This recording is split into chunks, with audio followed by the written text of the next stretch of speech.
Bonjour, bonsoir, ça dépend de où vous êtes. Aujourd'hui, là, je vais vous parler d'une histoire qui me tient à cœur et qui m'emmerde et qui me fatigue.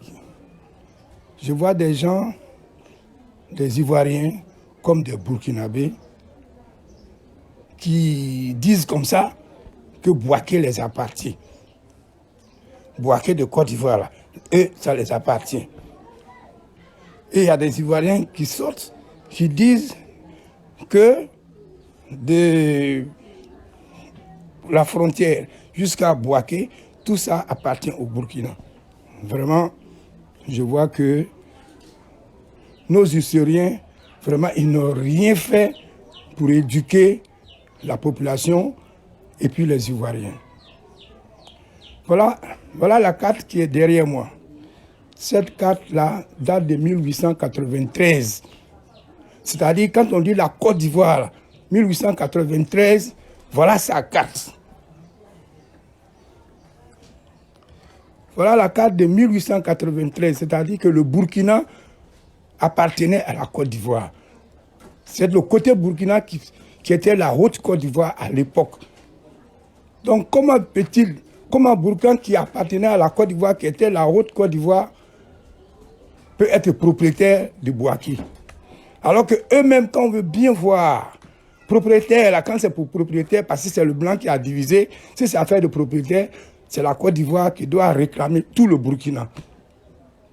C'est juste en 1919 que le blanc a décidé de créer l'État de Haute-Volta. En 1919.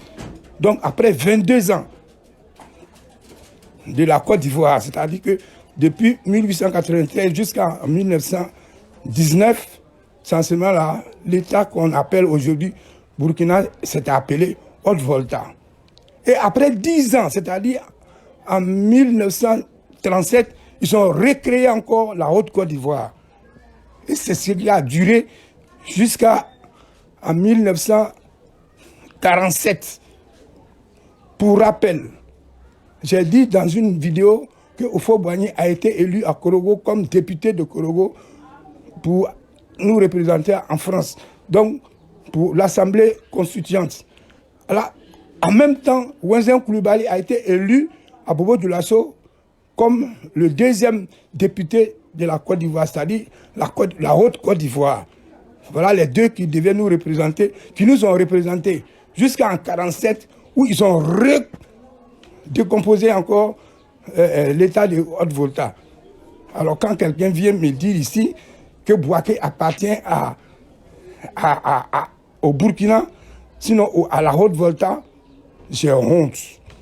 Ça me fait quelque chose, je ne peux pas comprendre. Est-ce que les gens ont été éduqués? Est-ce que les gens ils connaissent l'histoire? Est-ce que c'est là, ils savent où ils viennent?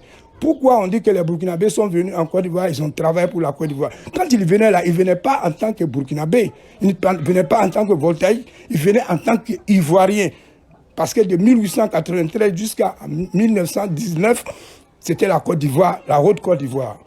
De 1919, la Haute-Volta a été créée encore.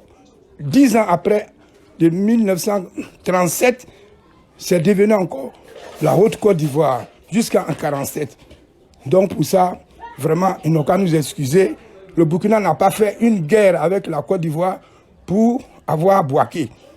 Et puis vous remarquerez que le territoire qui est entre le Burkina et la Côte d'Ivoire, c'est le territoire où les Sonifos sont. Donc c'est un territoire qui a été divisé en trois. Une partie au Mali, une partie en Côte d'Ivoire et une partie au Burkina. Vous verrez que tous ceux qui sont à la frontière, jusqu'à vers Bondoukou, il y a les lobbies, qui sont encore les alliés des Sonifos. Les Koulango, qui sont les alliés des Sonifos.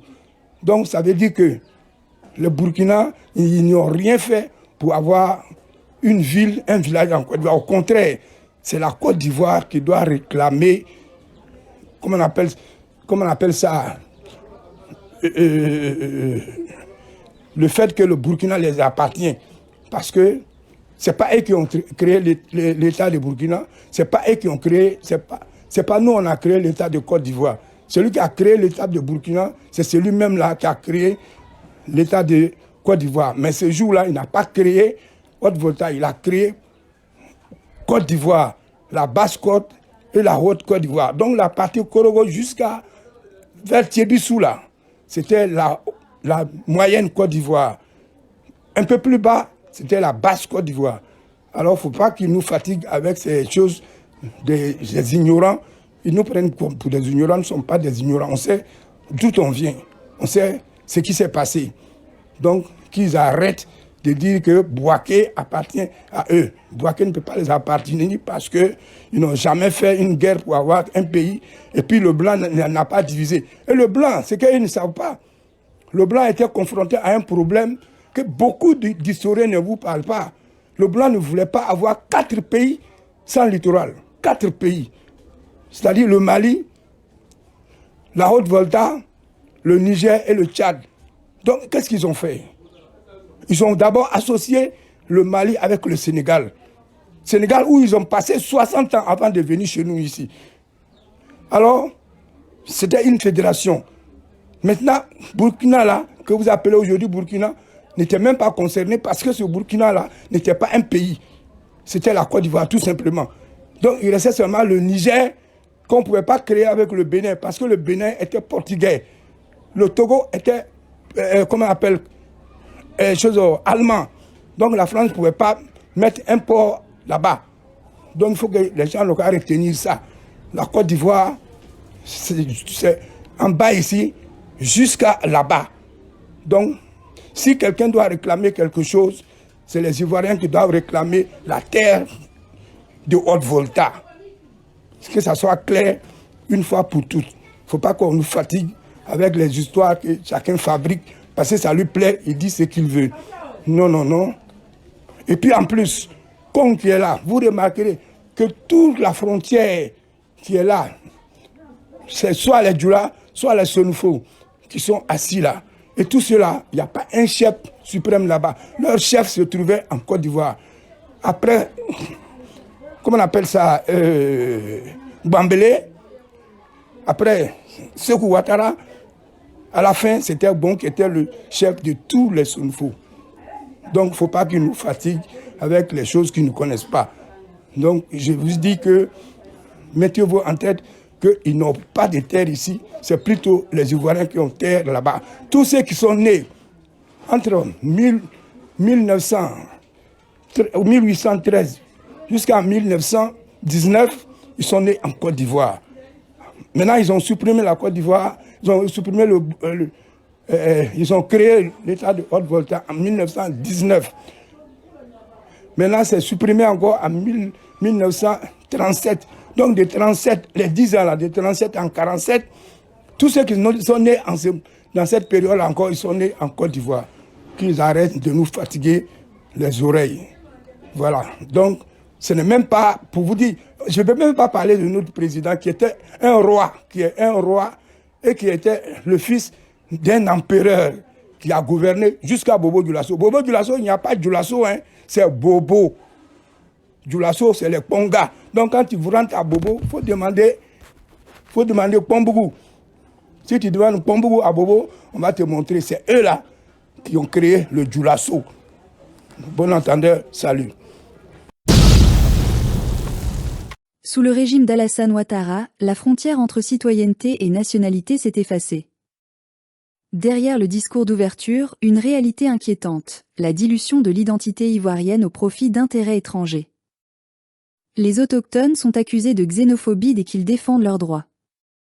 Mais la vérité demeure, la Côte d'Ivoire appartient à ceux qui refusent qu'elle soit effacée. Depuis quelques années, un discours inquiétant s'installe dans notre pays, un discours qui nie l'évidence, qui efface la mémoire et qui insulte la dignité de ceux qui ont bâti cette nation à la sueur de leur front. On nous dit aujourd'hui que la Côte d'Ivoire appartient à tout le monde, que les Ivoiriens viennent tous de quelque part, que nul n'est plus ivoirien qu'un autre. Derrière ces phrases apparemment inoffensives se cache une stratégie bien connue, une manipulation insidieuse, celle de détruire le sentiment d'appartenance, de dissoudre les racines, d'effacer la mémoire collective pour mieux contrôler le peuple. Car non, la Côte d'Ivoire n'est pas une création tombée du ciel. Elle est le fruit de peuples, de lignées, de chefferies, de traditions et d'histoires enracinées dans cette terre bien avant la colonisation. Nos ancêtres n'ont pas attendu l'arrivée des cartes d'identité pour exister. Ils ont transmis leurs terres, leurs coutumes et leurs valeurs. Être ivoirien, ce n'est pas seulement porter un passeport, c'est appartenir à une mémoire, à un territoire, à un héritage. Et ceux qui prétendent le contraire cherchent moins à rassembler qu'à effacer ce que nous sommes. Aujourd'hui, cette confusion identitaire est encouragée par un pouvoir politique qui a fait de la question migratoire un instrument de domination. Depuis l'arrivée d'Alassane Ouattara au pouvoir en 2011, la frontière entre la citoyenneté et la nationalité a été volontairement brouillée. L'étranger naturalisé devient plus écouté que le fils du sol. Les autochtones, eux, sont accusés de xénophobie dès qu'ils osent réclamer justice, reconnaissance ou simple équité. Sous prétexte d'unité nationale, on a instauré un déséquilibre profond, une fracture silencieuse qui ronge la cohésion du pays. Le discours selon lequel la Côte d'Ivoire n'appartient à personne n'est pas un simple mot d'ordre. Il s'inscrit dans une politique calculée, soutenue par des puissances extérieures, notamment la France, qui n'a jamais cessé de considérer notre territoire comme un prolongement de son influence. Cette idéologie de dilution nationale sert leurs intérêts. Un pays sans conscience d'identité est un pays qu'on peut piller sans résistance, un peuple sans racines est un peuple qu'on peut manipuler sans remords. Et quand certains vont jusqu'à affirmer que le territoire allant de la frontière burkinabé à Bouaké appartiendrait au Burkina Faso, on comprend que nous ne sommes plus simplement face à un débat d'opinion, mais face à une tentative de déstructuration de notre nation. Cette idée, née dans les esprits tordus de ceux qui rêvent d'un grand espace sous influence, n'a rien d'innocent. Elle alimente les tensions ethniques, elle prépare le terrain à une domination silencieuse, et elle s'inscrit dans une stratégie coloniale de toujours, diviser pour régner. La France l'a fait hier, en traçant des frontières arbitraires qui déchiraient des familles et des royaumes. Elle le fait encore aujourd'hui, en soutenant des dirigeants africains qui favorisent la confusion et affaiblissent leur propre peuple. Car un État faible, traversé de contradictions internes, dépendra toujours de la main qui l'a désarmé. Ce n'est pas une question d'immigration ou de tolérance, c'est une question de souveraineté. Nous ne disons pas que l'étranger n'a pas sa place en Côte d'Ivoire. Nous avons toujours été un peuple d'accueil. Nous avons accueilli des milliers de frères venus du Mali, du Burkina Faso, du Niger, du Ghana ou du Libéria. Ils ont vécu parmi nous, travaillé avec nous, et beaucoup sont devenus nos frères de cœur. Mais accueillir ne veut pas dire se renier. L'hospitalité ne doit pas se transformer en dépossession. Il y a une différence entre tendre la main et se faire arracher son foyer. Sous le régime actuel, cette frontière morale a été franchie. Les institutions sont désormais aux mains de personnes dont la loyauté ne va pas d'abord à la nation ivoirienne, mais à des réseaux économiques, politiques et religieux transfrontaliers. Les terres de nos ancêtres, les forêts de nos villages, les postes administratifs de nos villes sont désormais partagés au nom d'une ouverture qui n'est qu'un masque, celui d'un libéralisme colonial. Nous le voyons dans les élections locales, où des candidats parachutés d'ailleurs s'imposent dans des régions dont ils ignorent jusqu'à l'histoire. Ils achètent des consciences, manipulent les listes électorales, redessinent des zones entières avec l'appui du pouvoir central. Et quand les habitants s'indignent, on les traite de tribalistes. Voilà la nouvelle arme du système Ouattara, transformer la résistance en crime. Mais ce combat ne se joue pas seulement à l'intérieur de nos frontières. Il s'inscrit dans une guerre géopolitique beaucoup plus vaste. Les grandes puissances, notamment la France, ont compris que les Africains qui se reconnaissent comme peuple souverain représentent une menace pour leur domination économique. En entretenant l'idée que tout le monde vient de quelque part, on nie la légitimité des peuples à revendiquer leurs terres. Et si personne n'est chez lui, alors tout le monde peut venir exploiter, s'installer, commander, piller. C'est ainsi que la Côte d'Ivoire, autrefois fière et indépendante, se retrouve à la croisée des chemins, entre ceux qui défendent la mémoire des autochtones et ceux qui prêchent un cosmopolitisme hypocrite au service de la mondialisation néocoloniale. Ceux-là veulent transformer nos pays en marchés sans identité, nos peuples en main-d'œuvre interchangeable, nos dirigeants en gestionnaires de territoire pour des intérêts étrangers. Mais la vérité finit toujours par éclater. On ne peut pas éternellement étouffer la conscience d'un peuple. Malgré la peur, malgré la propagande, malgré la répression, les Ivoiriens savent au fond d'eux-mêmes que leur pays leur échappe. Ils voient les villages changer, les repères disparaître, les symboles nationaux être vidés de leur sens. Ils sentent que ce qui se joue, ce n'est pas une question d'ethnie, mais de survie nationale. Nous devons le dire sans haine mais avec fermeté, défendre l'autochtone n'est pas être xénophobe. C'est protéger un équilibre, une mémoire, une continuité historique. C'est refuser qu'une poignée de dirigeants manipule la notion d'unité pour mieux imposer la soumission. La Côte d'Ivoire est une maison qui a ouvert ses portes, mais elle reste une maison. Et dans une maison, il y a des hôtes et il y a des maîtres de maison. L'hôte doit être respecté, mais le maître de maison ne doit jamais être effacé. Cette crise identitaire est aussi une crise de confiance politique.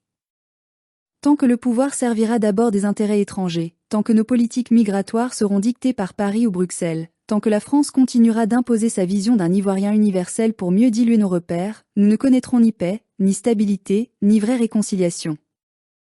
Car la réconciliation ne peut naître que de la vérité. Et la vérité, c'est que la Côte d'Ivoire appartient d'abord à ceux qui la portent dans leur chair, ceux qui en connaissent la terre, les rivières, les ancêtres et les douleurs. Nous ne rejetons personne, mais nous refusons d'être effacés. Nous tendons la main à nos frères venus d'ailleurs, mais nous exigeons qu'ils respectent nos fondations. Il est temps que la Côte d'Ivoire sorte du mensonge. Il est temps que la nation se reconstruise autour de la vérité historique et de la justice. Nous devons repenser notre citoyenneté, redéfinir nos frontières morales et politiques, restaurer notre souveraineté. Car un pays sans repères est un pays à vendre. Et la Côte d'Ivoire n'est pas à vendre.